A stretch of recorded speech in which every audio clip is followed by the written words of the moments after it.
Hello, I'm Kay Ward, and this is your Dickman Farms Smart Gardening Tip.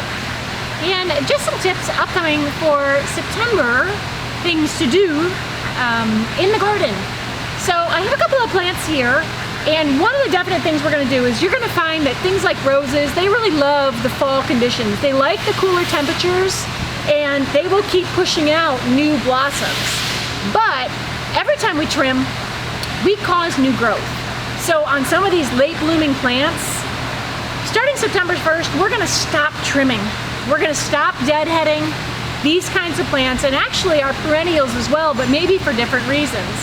On roses, and not so much these hybrid tea roses, but something like rugosas and whatnot, you'll get rose hips that'll start to form. It helps the plant think about shutting down. So you can just let those flowers go to sleep. So not yet August 1st, so here's an example that's a spent rose, and here could be your rose hip, which would be orange eventually. It's a good food source also for animals. So one idea, leave your rose alone,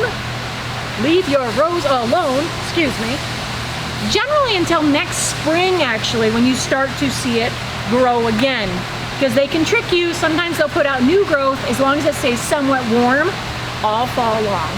Another reason that we stop is because here is a great example. This is a hydrangea. The flowers had been deadheaded here, and on that, with the deadhead, it has begun regrowing.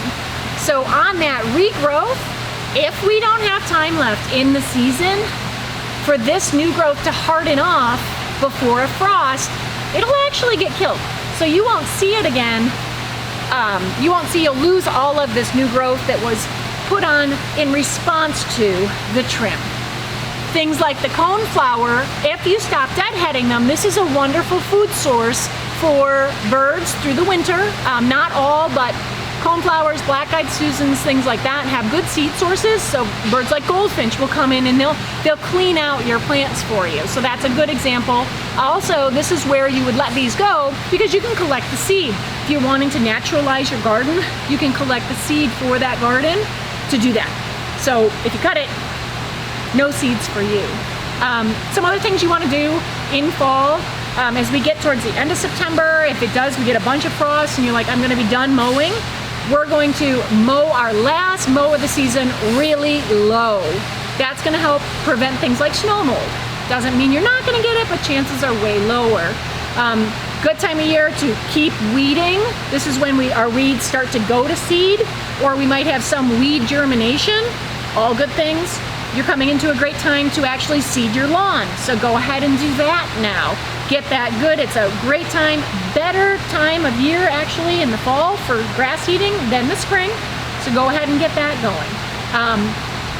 Feel free, add your compost, add your mulch layers. Get it done. Help to put your beds to bed for the winter by adding that mulch layer. So all good things to do on the beautiful fall days upcoming. And if you have any questions, as always, come on in. We'll help you out. And this has been your Dickman Farms Smart Gardening Tip.